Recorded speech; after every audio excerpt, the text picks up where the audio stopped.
할렐루야. 수요 찬양 예배에 나오신 우리 성도님들을 예수님의 이름으로 환영하고 축복합니다. 여러분 감사 많이 하고 계십니까? 지난 주일 담임 목사님 주일 예배 말씀 기억하면서 좌우 앞뒤 성도님들과 이렇게 한번 인사하고 물어볼까요? 감사 근육 잘 키우고 계십니까? 감사 근육 잘 키우고 계십니까? 감사 근육 잘 키움으로써 승리하는 삶을 살 수 있도록, 그리고 하반기 감사하며 살아보자고 결단하며 화면을 보며 이렇게 결단했으면 좋겠습니다. 구원의 은혜에 감사합시다. 구원의 은혜에 감사합시다. 작은 것에 감사합시다. 작은 것에 감사합시다. 거두어 가심조차 감사합시다. 거두어 가심조차 감사합시다. 아멘. 감사할 수 있느냐 없느냐는 어떻게 보면 하나의 신호 같습니다. 하나님 앞에 내가 온전히 서 있는지 아니면 온전히 서 있지 못한지를 나타내는 신호 말이죠. 저와 여러분이 매일매일 살아갈 때 감사가 넘치는지 아니면 불평, 불만이 넘치는지 이 신호에 민감하게 반응해야 합니다. 영국의 소녀 틸리 스미스도 신호에 민감하게 반응하여 자신과 가족의 목숨을 구하고 사람들의 목숨을 구할 수 있었습니다. 2004년 12월 26일 태국 푸켓의 마이카오 해변에서 가족과 산책을 하던 틸리는 뭔가 바다가 이상하다는 것을 느낍니다. 밀려오기만 하고 다시 빠져나가지 않는 파도, 하얀 거품이 부글부글 올라오는 해수면.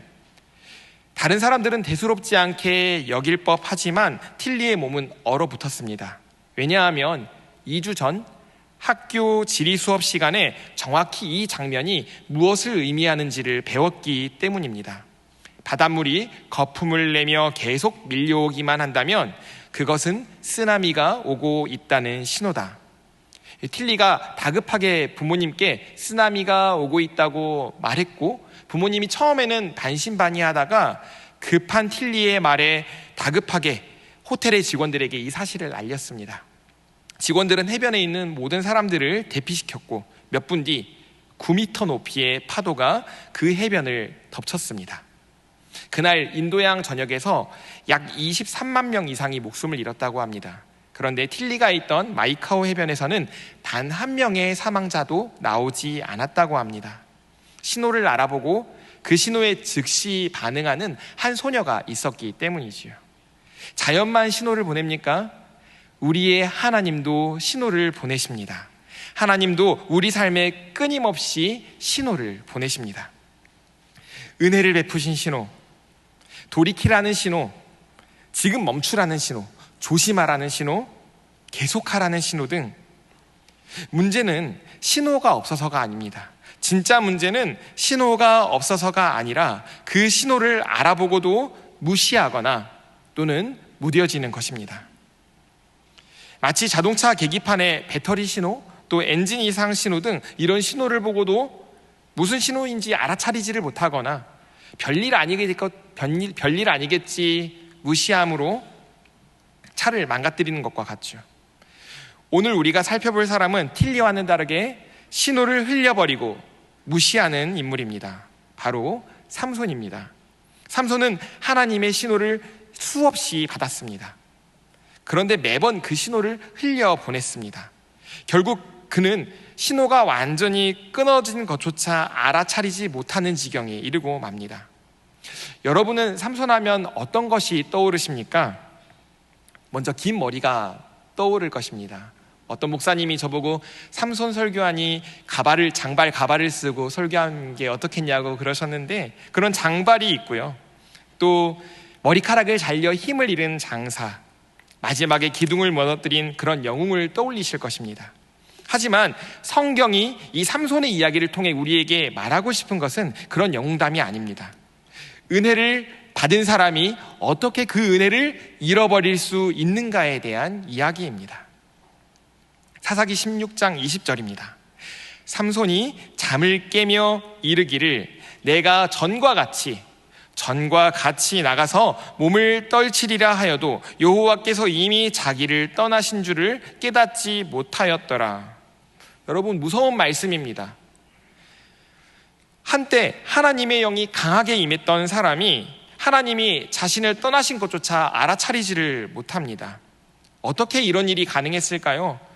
오늘 사사기 13장부터 쭉 삼손의 생애를 따라가며 그 답을 함께 알아가려고 합니다. 사사기 13장을 살펴보면 뭔가 일반적인 사사기의 패턴과는 조금 다르다는 것을 여러분이 발견하셨을지도 모르겠습니다. 다른 사사들의 이야기에서는 백성들이 고통 가운데 부르짖는 내용이 나옵니다.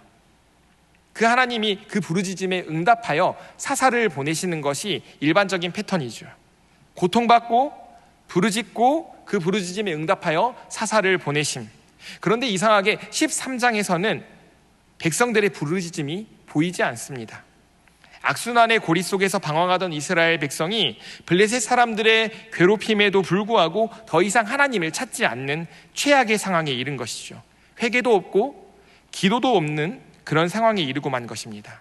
그런데 부르짖어야 응답하실 줄만 알았던 하나님이 부르짖지 않음에도 먼저 찾아오십니다. 먼저 찾아오셔서 불임이었던 마노아의 아내에게 나타나 아들을 약속하십니다. 마노아가 이름을 묻자 여호와의 사자는 이렇게 대답합니다. 사사기 13장 18절을 함께 읽겠습니다. 어찌하여 이를 묻느냐? 내 이름은 기묘니라. 기묘자, 히브리어로는 펠레입니다. 인간의 이해를 뛰어넘는 신비와 기적을 뜻하는 단어죠. 왜 여호와의 사자는 마노아에게 자신의 이름을 기묘자 펠레로 이야기했을까요? 마노아와 아내가 불임으로 고통받았음에도 본문에서는 이 마노아와 그 아내가 부르짖다는 이야기가 나오지 않습니다. 이스라엘 또한 블레셋에게 고통받았음에도 부르짖지 않았습니다. 그럼에도 여호와의 사자가 찾아온 것이지요. 하나님이 단순히 부르짖어서 오시는 분이 아니라는 사실을 알려주기 위해서 아닐까요? 하나님은 우리의 이해를 뛰어넘으시는 기묘자이십니다. 기브 앤 테이크의 일반적인 상식을 넘어서 우리의 이해를 뛰어넘으시는 하나님께서 먼저 은혜 베푸시는 분이라는 사실을 오늘 본문을 통해 알 수 있습니다. 그래서 우리 하나님은 인간의 이해를 뛰어넘는 신비와 기적의 하나님이십니다. 바울은 이 사실을 다음처럼 말했습니다. 로마서 9장 16절도 함께 읽겠습니다. 그런즉 원하는 자로 말미암음도 아니요 다른 박질하는 자로 말미암음도 아니요 오직 긍휼히 여기시는 하나님으로 말미암음이니라. 아멘. 자격이 있어서 구원받은 게 아닙니다.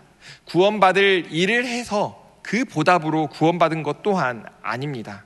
우리가 먼저 하나님을 찾아서 하나님이 찾아오신 것도 아닙니다. 하나님이 먼저 찾아오셨습니다. 이것이 인간의 이해를 뛰어넘는 신비와 기적의 기묘자 하나님이 예정하시고 택정하시며 무조건적으로 부족함 없이 베푸시는 은혜입니다. 하나님은 어느 지파를 찾아가 부르짖지도 않는 이스라엘을 구원하는 이 일을 시작했는지 본문을 보면 또 재밌습니다. 유력했던 유다 지파도 에브라임 지파도 아닌 단 지파를 찾아가셨습니다. 민수기 1장의 인구조사를 보면 단 지파는 작은 지파는 아닙니다. 62,700명으로 유다 지파 다음으로 큰 지파였습니다. 그런데 사사기 1장을 보면 이 큰 지파가 가나안 정복 전쟁에서는 영 힘을 쓰지 못합니다. 자기 몫으로 받은 그 땅을 차지하지 못하는 모습을 보여줍니다. 사사기 1장 34절 읽겠습니다. 아모리 사람이 단 자손을 산지로 쫓아들이고 골짜기에 내려오기를 용납지 아니하고. 숫자는 많은데 하나님이 주신 땅을 온전히 차지하지 못하고 밀려나 있던 지파.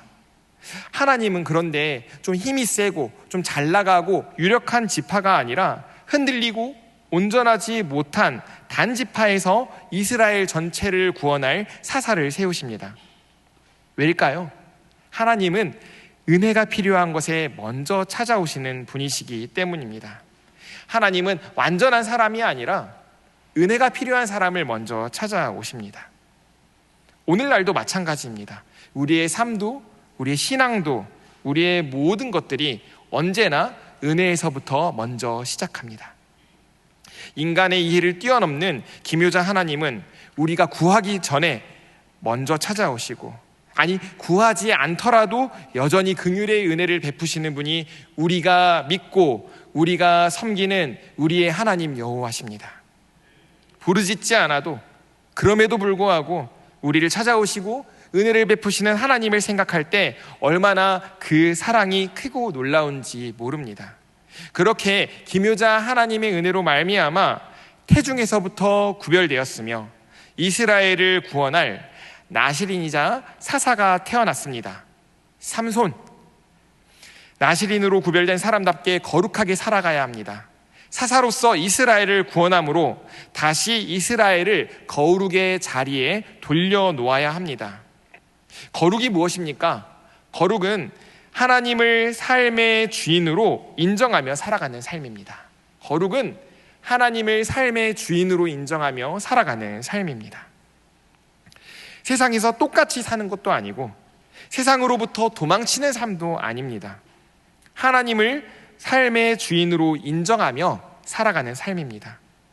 내 생각보다 하나님의 주권을 우선하고 세상 속에서 살지만 세상과 구별된 삶을 사는 것, 이익보다 정직을 선택하는 것, 응징과 보복보다 용서를 선택하는 것, 세상의 질서보다 하나님의 말씀을 우선하는 것, 순간적인 욕망보다 말씀으로 자신을 보호하며 살아가는 것, 이것이 바로 하나님을 주인으로 섬기며 살아가는 거룩의 삶입니다.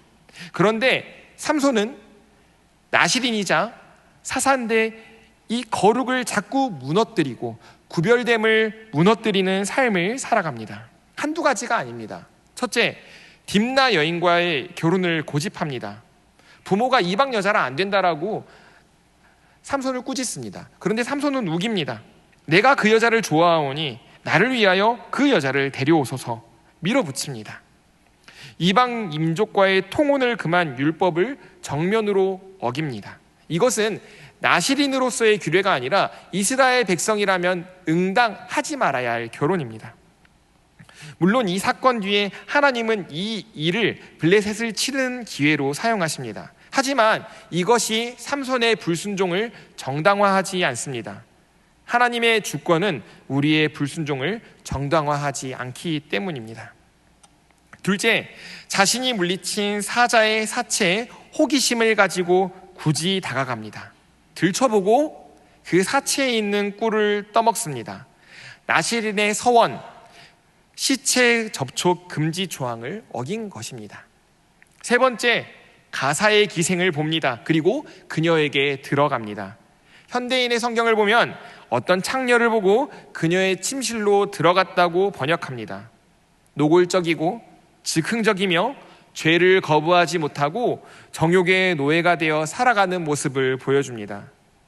매복하는 가사 사람들을 비웃기라도 하듯 자신의 힘으로 그 성문 문짝과 문설주, 빗장을 어깨에 메고 자신의 힘을 과시합니다. 원하는 것을 얻고 원하지 않는 것을 가볍게 거절하며 세상의 위협단위는 아무것도 아니라며 비웃는, 어떻게 보면 천상천하 유아독전, 오만방자한 삶을 삼손이 살아가고 있습니다. 얼마 지나지 않아 그 기생은 잊어버리고 들릴라를 깊이 사랑합니다. 쉽게 사랑에 빠지고 또 자신의 그 욕망이 채워졌을 때에는 얼마든지 다른 여자를 사랑하는 것이죠. 들릴라가 어떤 매력을 가졌는지는 잘 모르겠습니다. 그런데 이번에는 여러 차례 속임을 당하면서도 계속 들릴라와의 관계를 붙듭니다. 결국 이 관계가 그를 완전히 망가뜨립니다. 네 번째, 충동적인 분노도 보입니다. 수수께끼 내기에서 진 것이 분이 나서 아스글론 사람 30명을 죽입니다. 그런데 이 구절을 자세히 보면 약간 소름이 끼칩니다. 사사기 14장 19절을 함께 읽겠습니다. 여호와의 신이 삼손에게 크게 임하심에 삼손이 아스글론에 내려가서 그곳 사람 30명을 쳐 죽이고. 하나님의 영이 삼손에게 크게 임했습니다. 그런데 그 능력을 자신의 분풀이와 약탈의 도구로 사용했습니다. 하나님이 주신 힘인데, 하나님이 주신 능력인데 그 능력과 힘을 자기 사욕을 위해, 그리고 자신의 분노를 해소하는 도구로 사용하는 것이지요. 정리하자면 이렇습니다. 삼손은 사자는 이겼지만 자신의 욕망은 다스리지 못했습니다. 성문은 뽑았지만 자기의 욕망은 이기지 못했습니다. 모든 적들은 이겼지만 자신의 마음을 틈타는 유혹과 분노에는 저항하지 못했습니다. 아일랜드의 극작과 오스카 와일드의 희곡 중 윈더미어 부인의 부채라는 작품이 있습니다. 여기 등장하는 대사가 참 의미심장합니다. 같이 한번 읽어보시겠습니까? 나는 모든 것을 저항할 수 있다. 단 유혹을 제외하고는. 약간 배경을 설명하면 19세기 말 영국의 빅토리아 시대에는 약간 도덕주의, 그러니까 도덕적으로 지켜야 할 것을 지키는 그런 시대였는데, 이 오스카 와일드라고 하는 사람이 이 위선적인 도덕주의를 풍자하면서 유혹 앞에서 무너지는 게 뭐 어때서? 라는 의미를 담아 이 대사를 만든 것이지요. 마치 삼손과 같지 않습니까? 유혹에 넘어가는 게 뭐 어때서? 넘어갈 수도 있지. 블레셋이나 이스라엘이나 사람 사는 세상 다 똑같은데 블레셋 사람 풍속을 따라 사는 게 그렇게 큰 문제야? 내가 살아가는 게 그렇게 큰 문제야? 마치 이렇게 말하는 것과 같죠. 다시 돌이키라는 하나님의 수많은 신호를 무시했습니다. 부모의 반대라는 신호, 그리고 사자의 사체를 가까이 하지 말아야 하는데 그 사자의 사체를 가까이 한 것을 가지고 수수께끼를 내고, 수많은 신호들을 무시하고 불순종과 교만, 분노와 정욕으로 반응했던 삼손의 이야기가 우리에게 주는 교훈은 분명합니다. 신호에 반응하라. 그리고 거룩한 삶으로 돌이키라. 내 안에 블레셋을 끊어내고 다시 거룩한 주의 자녀답게 살아가라. 우리 또한 스스로에게 물어야 합니다. 내 안에 어떤 블레셋이 자리 잡고 있습니까? 분노입니까? 욕망입니까? 돈입니까? 정욕입니까? 아니면 교만입니까? 우리 화면의 글씨를 따라서 함께 이렇게 읽어볼까요? 은혜는 거룩으로 이어질 때 비로소 능력이, 한 번 더 읽겠습니다. 은혜는 거룩으로 이어질 때 비로소 능력이 됩니다. 은혜는 거룩한 삶으로 이어져야 합니다. 은혜는 거룩으로 이어질 때 비로소 능력이 됩니다. 그렇게 삼손이 들릴라에게 모든 비밀을 다 털어놓습니다. 그리고 들릴라의 머리카락이 잘리고 블레셋 사람들이 닥치자 그는 자신의 처지를 모른 채 이렇게 말합니다. 내가 전과 같이 나가서 몸을 떨치리라. 삼손은 여전히 자신이 예전과 같다고 생각했습니다. 그러나 성경은 뒤이어 이렇게 말합니다. 여호와께서 이미 자기를 떠나신 줄을 깨닫지 못하였더라. 삼손이 구원을 완전히 잃었다는 뜻이라기보다는 하나님이 떠나셨다는 것은 그에게 주셨던 사사로서의 특별한 능력과 사명의 임재를 거두셨다는 뜻입니다. 삼손은 하나님의 임재를 당연히 여기며 살았습니다. 그리고 하나님의 힘이 자신의 힘인 줄 착각하며 살았습니다. 그렇게 구별된 삶을 살지 못하고 블레셋과 같은 삶을 살았죠. 결국 하나님의 영이 떠난 줄도 모르는 영적인 무감각 속에서 하나님의 도우심을 잃어버립니다. C.S. 루이스는 스크루테이프의 편지에서 이렇게 했습니다. 같이 한번 읽어볼까요? 지옥으로 가는 가장 안전한 길은 완만한 길이다. 부드러운 경사, 발밑이 푹신한, 갑작스러운 구비도 없고 이정표도 없고 표지판도 없는 길이다. 인간을 무너뜨리는 가장 효과적인 방법은 절벽과 같은 극적인 죄가 아니라 눈치채지 못하게 서서히 진행되는, 서서히 내려가는 내리막과 같은 그런 작은 타협들이라는 의미입니다. 딥나 여인, 시체와 꿀, 기생, 들릴라로 이어지는 완만하고 기분 좋은 내리막. 그럼에도 불구하고 하나님의 영이 나와 계속해서 함께하겠지. 하나님이 주신 힘을 자기 능력인 줄 착각하며 제 욕망대로 걸어간 그 길의 끝에서 정작 하나님이 떠나신 줄도 모르는 지경에 이르고 만 것입니다. 우리도 이럴 수 있습니다. 예배는 드리는데 감격은 없고, 기도는 하지만 하나님이 필요하지 않으며, 봉사는 하지만 사랑이 없는 그런 상태. 죄를 지어도 마음이 점점 무뎌지는 상태. 겉으로는 신앙생활을 계속 잘하는 것처럼 보이지만 속사람은 조금씩 하나님에게서 멀어질 수 있는 것이죠. 은혜를 고백하는 것이 아니라 자신의 힘과 능력을 자랑하기 급급하다면 그때 우리가 떠올려야 하는 말씀, 요한계시록 3장 1절입니다. 함께 읽겠습니다. 내가 살았다 하는 이름은 가졌으나 죽은 자로다. 아멘. 거룩을 잃으면 영적 감각도 잃어버립니다. 구별되지 않은 삶은 결국 죽은 삶입니다. 스스로에게 물어야 합니다. 나는 정말 하나님과 동행하고 있는가? 아니라면 전과 같이라는 익숙함만 붙잡고 살아가고 있는 것은 아닌가? 내가 지금 거룩의 길을 걸어가고 있는가? 아니면 거룩했던 느낌만 가지고 어느새 하나님과 멀어져 버린 것은 아닌지, 이 설교가 저와 여러분에게 하나의 신호가 되기를 바랍니다. 삼손은 두 눈을 잃고 맷돌을 돌리는 노예가 됩니다. 그러나 바로 그 자리에서 이제야 하나님을 찾는 기도가 나옵니다. 사사기 16장 28절입니다.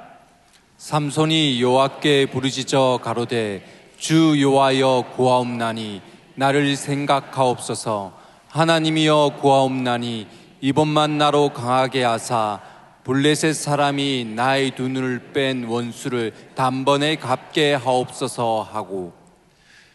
눈이 멀쩡할 때에는 하나님을 보지 못했는데 아이러니하게도 두 눈이 뽑히자 이제야 하나님을 보기 시작합니다. 이제야 영의 눈이 열리고 더 이상 자신의 힘을 말하지 않습니다. 자신의 인생의 주인이 자신이 아니었다는 사실도 깨닫습니다. 힘도 능력도 사명도 모두 하나님의 것이었다는 사실을 깨닫게 된 것이죠. 삼손은 이제야 하나님을 이렇게 부릅니다. 주 여호와, 히브리어로는 아도나이 여호와라고 부릅니다. 아도나이는 나의 주인이라는 뜻입니다. 나의 주인, 아도나이 여호와. 한때는 자기 힘을 휘두르던, 자기 것처럼 휘두르던 사람이 이제는 모든 것이 하나님의 것이라고 하나님의 주인 되심을 인정합니다. 이것이 회개입니다. 회개는 단순히 눈물을 흘리는 것이 아니라 삶의 주인이 바뀌는 것입니다. 회개의 자리에서 하나님은 다시 일하십니다. 삶의 주인이 바뀐 삼손의 그 회개를 받으시고 하나님이 그의 회복된 겸비함을 통해 마지막으로 그를 사용하셨습니다. 마지막 순간 그는 자신이 그동안 물리쳤던 적보다 훨씬 더 많은 대적들을 물리치는 승리의 역설을 완성합니다.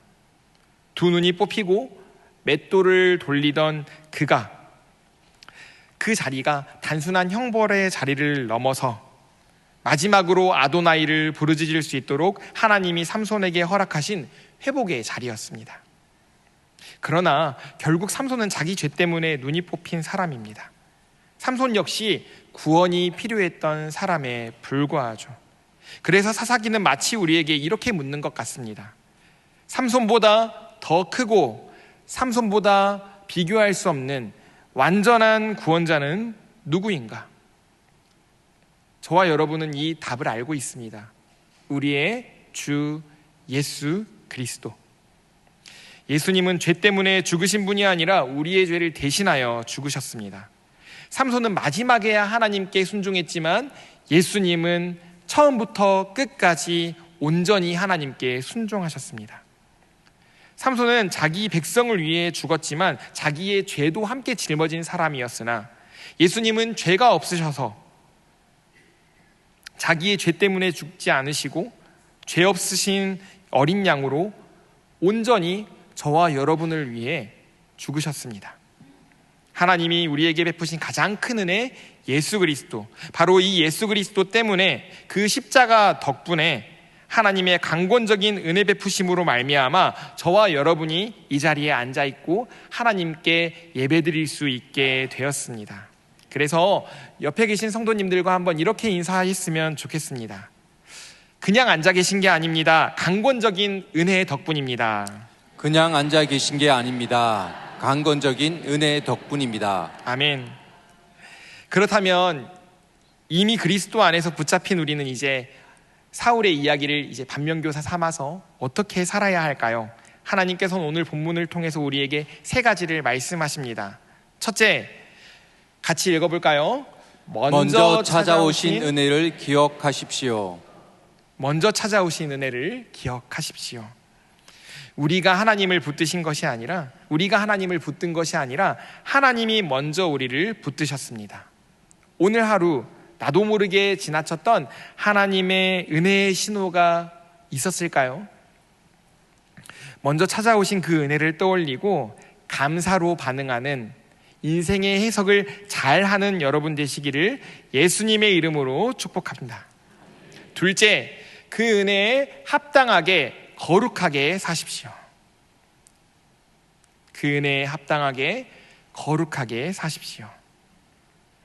거룩은 특별한 사람이 되는 것이 아니라 매일 하나님을 나의 삶의 주인으로 인정하며 살아가는 것입니다. 요즘 내 마음을 가장 자주 흔드는 신호는 무엇입니까? 나를 무너뜨리려고 하는 분노와 정욕과 유혹, 교만으로부터 여러분의 마음을 잘 지키시기를 바랍니다. 은혜에 걸맞는 삶을 살아가시기를 바랍니다. 그 은혜에 걸맞는 거룩으로 세상 속에서 살지만 세상과는 구별된 하나님의 백성으로 살아가시길 예수님의 이름으로 축복합니다. 신호에 민감하게 반응하는 저와 여러분이 되시기를 예수님의 이름으로 축복합니다. 셋째, 회개를 미루지 마십시오. 회개를 미루지 마십시오. 삼손은 맷돌을 돌리는 밑바닥에서야 하나님을 찾았습니다. 여러분은 거기까지 갈 필요 없습니다. 오늘 지금 이 자리에서 하나님께 돌아오시기를 바랍니다. 회개가 필요한 나의 삶의 영역, 미루지 않고 즉시 반응함으로 하나님께 내어두고 엎드리고 돌이키는 저와 여러분 되시기를 예수님의 이름으로 축복합니다. 그런데 삼손의 이야기는 이 개인적인 회개와 결단에서 끝나지 않습니다. 삼손은 마지막 순간에 하나님을 찾았습니다. 아도나이를 부르짖으며 하나님을 주인으로 고백했습니다. 개인적인 소망은 이 개인적인 결단이 단순히 대적을 물리치는 것을 넘어 이스라엘을 변화시키는 영적 각성이 되기를 원했지만 그가 속한 단지파는 삼손의 길을 따르지 않고 오히려 삼손이 이전에 하나님의 은혜를 무시하고 하나님의 신호를 흘려보냈던 그런 무관심한 영적인 삶으로 일관하는 것을 볼 수가 있습니다. 사사기 18장을 보면 단지파는 자기 땅을 떠납니다. 그 땅을 정복하는 것이 아니라 하나님이 주신 그 땅을 포기하고 더 쉽게 점령할 수 있는 곳으로 떠납니다. 북쪽 라이스 땅을 무력으로 빼앗아 정착하고 그 과정에서 우상 숭배, 미가라는 사람의 집에 있었던 우상과 에봇과 드라빔과 또 우상 제사장을 데리고 그 땅에 가서 우상 숭배를 일삼습니다. 훗날 이스라엘이 남북으로 갈라졌을 때 여로보암이 금송아지를 세운 곳도 바로 단이었습니다. 삼손의 모습을 보고 교훈을 얻어야 할 단지파가 우상 숭배의 온상지를 만든 것이지요. 삼손이 걸었던 실패의 길, 자기 뜻대로 하나님의 것을 취하고 자기 방식대로 예배하는 그 길을 삼손의 다음 세대가 그대로 반복하는 것을 보면서 우리는 알 수 있습니다. 한 사람의 회개가 다음 세대의 신앙으로 이어지지 않을 수도 있겠구나. 이것이 오늘 본문이 우리에게 주는 마지막 경고입니다. 삼손처럼 진심으로 무릎을 꿇고 그 신호에 반응하여 거룩을 결단하며 살아가는 것도 중요하지만 우리 다음 세대에게 이 고백을 이어주어야 합니다. 그렇지 않는다면 결국 단지파와 같은 일들이 우리에게도 일어날지 모릅니다.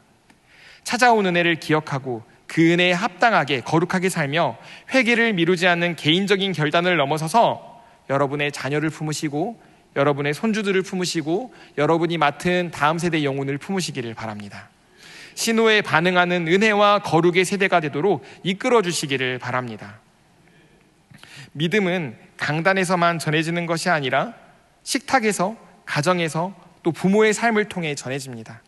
저와 여러분이 진정으로 구원의 은혜에 감사하고 또 작은 것에 감사하며 거두어 가심조차 감사할 때 그 감사의 모습을 자녀들이 보고 배울 것입니다. 또 하나님을 진정으로 기뻐하며 우리의 신앙생활에 기쁨이 있을 때 자녀들이 하나님을 진정으로 기뻐하고 기쁨으로 신앙생활할 것입니다. 우리의 삶에 하나님을 향한 부르짖음이 있고 받은 은혜를 나누는 대화와 그 분위기가 가정에 충만할 때 자녀가 하나님을 찾고 자신의 마음집에 예수 그리스도를 초청할 줄로 믿습니다. 나아가 자녀를 넘어 손주를 넘어 온 세대를 품는 마음으로 다음 세대의 마음을 쏟는 저와 여러분 되시기를 바랍니다. 7월 중에 진행되는 다음 세대의 여름 사역을 위해서 기도해 주시고 마음을 모아주시기 바랍니다. 특별히 워터 페스티벌이 있습니다. 여러분의 참여가 많이 필요합니다. 마음을 모아주시고 기도해 주시고 섬겨 주시고 또 헌신해 주시기 바랍니다. 사랑하는 성도 여러분, 말씀을 마무리합니다. 우리가 다시 구별된 자로 살아갈 수 있는 이유는 우리의 결심 때문이 아닙니다. 끝까지 우리를 붙드시고 먼저 찾아오시는 하나님의 은혜의 덕분입니다. 그 은혜 안에서 오늘도 하나님을 우리의 참된 아도나이, 삶의 주인으로 모시며 하나님의 신호에 잘 반응하며 살아가는 저와 여러분 되시기를 예수님의 이름으로 축복합니다. 다 함께 화면의 기도 제목을 읽겠습니다. 먼저 찾아오셔서 은혜를 베푸신 기묘자 하나님, 삼손처럼 그 은혜를 당연히 여기고 제 마음대로 살아왔던 순간들이 많았습니다. 아도나이 하나님, 제 삶의 진짜 주인이 되어 주소서. 받은 은혜를 기억하며 거룩하게 살게 하시고 회개를 오늘로 미루지 않게 하소서. 이 고백이 저 한 사람에게 끝나지 않게 하시고 제 자녀와 다음 세대에게 신실하게 전수되게 하소서. 아멘. 제가 기도로 마치겠습니다. 하나님, 구하지도 않고 부르지도 않은 저를 먼저 찾아오신 그 기묘자 하나님의 은혜, 오늘도 잊지 않게 하여 주시옵소서. 저도 삼손처럼 받은 은혜를 당연히 여기며 정욕과 분노를 따라 제 마음대로 살아온 순간들이 참 많았습니다. 하나님이 떠나신 줄도 모르고 전과 같이 살아가려 했던 저의 무뎌짐을 이제 하나님 앞에 내려놓습니다. 아도나이 하나님, 주님을 제 삶의 진짜 주인으로 고백합니다. 제 힘도 능력도 내가 가진 모든 것들이 주님의 것임을 인정합니다. 십자가에서 다 이루신 그 그리스도의 은혜 덕분에 다시 하나님 앞에 설 수 있습니다. 오늘도 찾아오시는 그 은혜의 신호를 민감하게 반응하는 사람이 되게 하시고 그 은혜에 합당하게 반응하는 삶을 살아가게 하여 주시옵소서.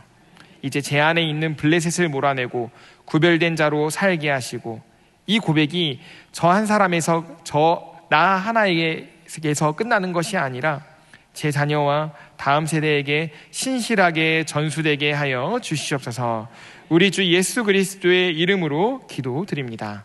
아멘.